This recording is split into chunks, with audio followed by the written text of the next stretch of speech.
Inapakilala ko sa inyo si Juan Alviar.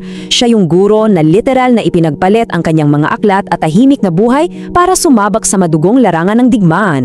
Handa na ba kayong matuto? Okay, umpisahan na natin ito sa isang malalim na tanong, pluma o espada? Madalas nating marinig na ang pluma ay mas makapangyarihan do kesa sa espada, di ba? Pero isipin niyo sandali, ano kaya ang pwedeng magtulak sa isang napakatahimik na guro na ang tanging pangarap at misyon lang sa buhay ay magturo at magmulat ng isipan na biglang bumitaw sa kanyang pluma para humawak na nakamamatay na sandata? Ano ang nag-udyok sa kanya na iwanan ang kapayapaan ng kanyang silid-aralan?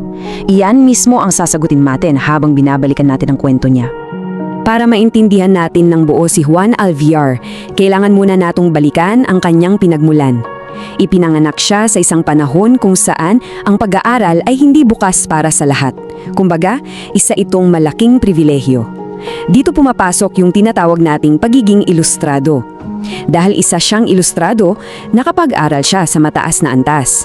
Pero ang maganda kay Alviar, hindi niya sinolo ang pribilehyong ito. Ginamit niya ang edukasyon dahil matibay ang paniniwala niya na ito ang pinakamabisang susi para maiahon ang mga Pilipino mula sa kamangmangan at sa matinding pang-aapi ng mga Kastila. Para sa kanya, ang utak ng mga Pilipino ang pinakamalakas nilang depensa. Dahil sa paniniwalang iyon, naging unang hakbang ni Alviar ang pagtatag ng isa sa mga kauna-unahang paaralan sa San Fabian. Ang layunin niya? Simple lang, hubugin ang isipan ng mga kabataang Pangasinense. Gusto niyang bigyan sila ng pag-asa. Pero habang nagtuturo siya sa loob ng 4 na sulok ng kanyang silid-aralan, unti-unting nagbabago ang mundo sa labas. Umagot na sa mga probinsya ang sigaw ng himagsikan mula sa Maynila. At dito, napagtanto niya ang isang masakit na katotohanan. Walang silbi ang mga aralin sa loob ng silid kung ang kanyang mga mag-aaral ay patuloy na magiging bilanggo sa sarili nilang bansa. Kaya yung pluma na ginagamit niya sa pagtuturo, nagsimula itong sumulat ng mga mensahe ng pag-aalsa para gisingin ang marami pa. Ngayon, ang talagang nakakabilib na bahagi ng kwentong ito ay yung matinding kaibahan ng dalawang mundong pinasok ni Juan Alviar. Sa isang banda, nariyan yung silid-aralan kung saan nagtuturo siya ng kapayapaan araw-araw. Isang napakaligtas at kontroladong lugar, tama? Pero sa kabilang banda, nung sumiklab na ang digmaan laban sa mga Amerikano, hinubad niya ang kanyang kasuutang pangguro para harapin ang mga bundok. Naging pinuno siya ng mga gerilya. Namuhay siya sa kabundukan, nakaranas ng gutom at ng matinding pagod. Iniwan niya yung kaligtasan niya para tiyakin na ang bawat bala ng kanyang unit ay nakatuon para protektahan ang kanyang mga kababayan. Napakalaking sakripisyo nito. At grabe, ang bilis ng mga pangyayari sa taong 1899. Pagkasiklab ng digmaang Pilipino-Amerikano, hindi na siya nagatubili. Dahil sa angkin niyang talino at husay, mabilis siyang itinalaga bilang opisyal sa ilalim mismo ng hukbo ni General Antonio Luna. Bilang isang edukadong tao, napakagaling niyang makipag-usap at magplano. Kaya siya mismo ang naging utak sa pag-oorganisa ng mga lokal na unit ng gerilya sa buong Pangasinan. At hindi lang siya nakaupo sa likod ng labanan, ha? Nung dumaong ang mga puwersang Amerikano sa sarili niyang bayan sa San Fabian, nandoon siya mismo sa unahan ng labanan, nangunguna sa matapang na depensa para sa lupaing kanyang sinilangan. Siguro marami sa inyo ang napapatanong na yon. Paano nga ba nakaya ng isang simpleng guro ang ganoong pisikal at emosyonal na hirap sa bundok? Paano siya nakaligtas? Ang sagot, simple lang pero napakalalim. Ang mahigpit na disiplina na kuha niya sa pagtuturo ang naging matibay na pundasyon ng kanyang katatagan bilang sundalo. Hindi biro ang buhay gerilya, nariyan yung gutom at sakit, pero yung pasensya, dedikasyon at tibay ng loob na ginagamit niya sa paghubog ng mga estudyante, iyon din mismong mga katangian na nagbigay lakas sa kanya para pamunuan ang kanyang mga tauhan.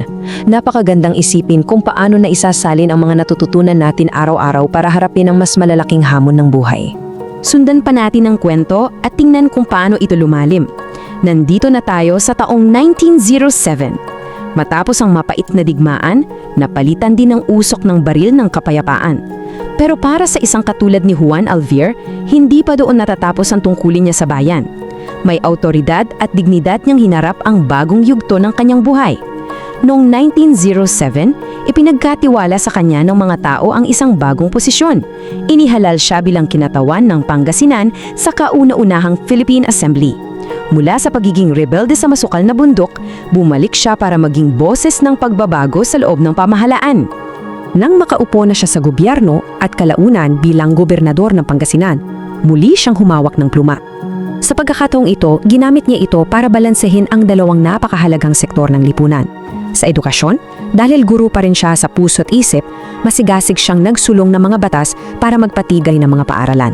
Sa agrikultura naman, isinulong niya ang mga batas para tulungan ang mga magsasaka at palakasin ang bumagsak na ekonomiya. Ipinakita niya ang isang uri ng pamumuno na tapat, marangal at walang bahid. Dito talaga natin makikita kung paano niya napagsama yung talino ng isang edukador at ang mapagkalingang paninindigan ng isang sundalo. Kaya, ang pinakaimportanteng punto natin dito ay ito. Ang karunungan ay isang makapangyarihang sandata at ang tapang ay mas nagiging efektibo kung ito ay ginagabayan ng tamang prinsipyo. Ito mismo ang buod ng legasiya ni Juan Alvear. Ipinapakita ng buhay niya na hindi sapat yung matapang ka lang, kailangan ginagamit mo yung tapang na iyon para sa tama at makatarungang dahilan. At hindi rin sapat na matalino ka lang, kailangan may tapang kang tumayo at lumaban kapag kinakailangan. Tandaan ninyo, sa bawat paaralang nakatayo sa Pangasinan ngayon, buhay na buhay ang espiritu ng burong ito na walang pag-aalinlangang naging sundalo para sa ating kinabukasan. At iyan ang nagdadala sa atin sa isang huling katanungan para sa inyo. Ano ba ang mas pipiliin ninyo? Ang kapangyarihan ng pluma o ang direktang proteksyon ng espada? O baka naman, tulad ni Juan Alvear na ating tinalakay ngayon, handa ba kayong dalhin at gamitin ang pareho kapag tinawag kayo ng pagkakataon para ipagtanggol ang bayan? Isang napakagandang pagnilayan para sa ating lahat, hindi ba? Gustong-gusto kong malaman ang mga pananaw nyo tungkol dito, kaya mangyaring ibahagi ang inyong mga komento sa ibaba. Maraming salamat sa inyong pagsama sa pagtalakay ng napakagandang kwentong ito. Patuloy tayong matuto, mag-isip at tuklasin ang mga kasaysayan na humubog sa ating bansa. Hanggang sa muli! Kung nagustuhan mo ang kwentong ito, huwag kalimutang i-like ang video, mag-subscribe at i-on ang notification bell para sa iba pang alamat at kwentong bayan. I-share mo rin ito para mas marami pang Pilipino ang makaalala ng kagandahan ng ating mga kwento.